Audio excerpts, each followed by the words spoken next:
Hey everyone, welcome back to Corporate Decoder, the place where we decode the cryptic language of corporate America so you can make smarter investment decisions. Today we are diving deep into a filing from Lakeshore Acquisition III. And let me tell you, there are some interesting things happening here, especially when it comes to their finances and what they are planning for the future. This is Lakeshore.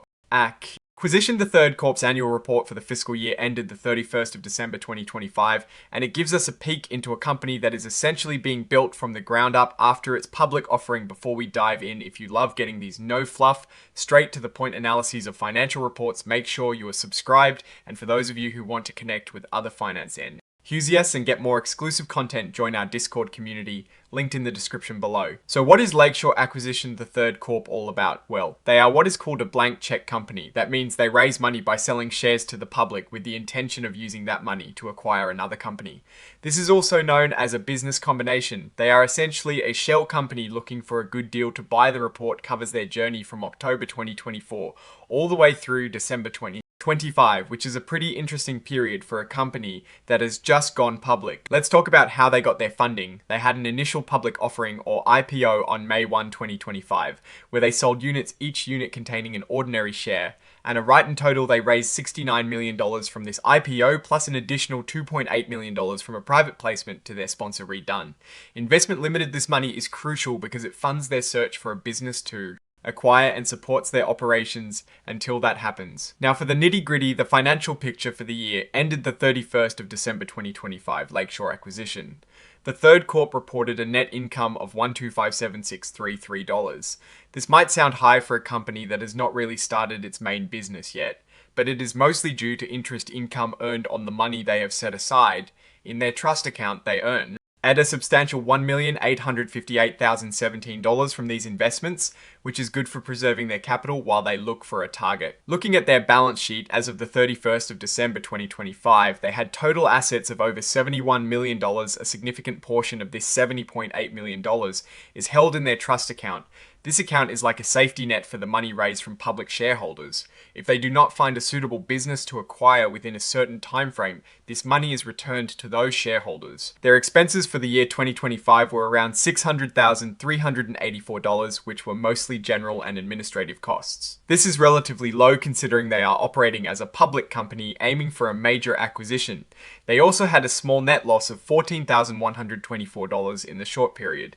They operated in 2024 before the IPO. The company has a deadline to complete a business combination, typically within 15 months of the IPO. If they fail, they will have to redeem all the outstanding public shares at a price close to their initial offering value. This creates a sense of urgency in their search for a target. Their strategy, as outlined in the filing, focuses on identifying businesses with clear competitive advantages, high growth potential, experienced management teams, and attractive valuations. They are not limiting themselves to one industry, but aim to leverage their management team's extensive network and experience. One of the most interesting parts of this filing for any investor is understanding the risks. One of the biggest risks is that they might not find a suitable business to acquire within their given time frame. This could lead to liquidation and public shareholders not getting their money back as planned. The report even mentions the potential impact of new laws like the Inflation Reduction Act on stock repurchases and redemption, which is a crucial detail for a SPAC. The management team consists of Bill Chen serving as Chief Executive Officer and Chief Financial Officer, and three other directors, John R. Montgomery, Dr. H. David Sherman,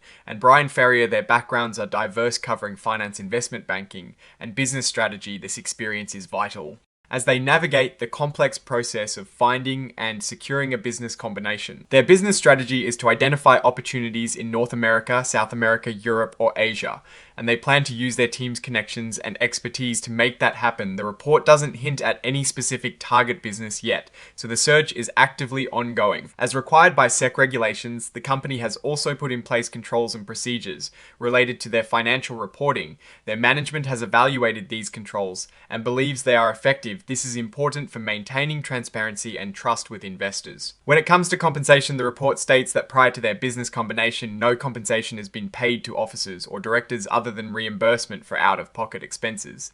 This is a common practice for SPACs to keep costs low until a deal is finalized. After a business combination, they may receive fees which will be fully disclosed. Looking at who owns what as of the filing date Redone Investment Limited, the sponsor, had a significant stake, along with Bill Chen, who manages the sponsor's voting, and dispositive power. Other notable shareholders include Shaolin Capital Management, LLC, and Westchester Capital Management, LLC, who hold substantial portions of the company. C's. Shares. This distribution of ownership is important to watch as it can influence voting decisions and the overall direction of the company. Now for my take on Lakeshore Acquisition, the third Corp's filing while they have successfully completed their IPO and have a solid amount of capital in their trust account. The biggest story here is the inherent risk involved in blank check companies. Their success hinges entirely on finding and completing a business combination within the specified timeframe. The interest income they earn is great for preserving capital, but it's not a sustainable business model in itself. The management team appears experienced, which is a positive sign, but the market for SPAC targets is competitive. The company's direction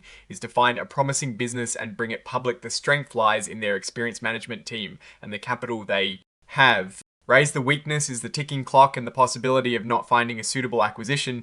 If they can leverage their network effectively and secure a quality target, they could be well on their way to providing value to shareholders.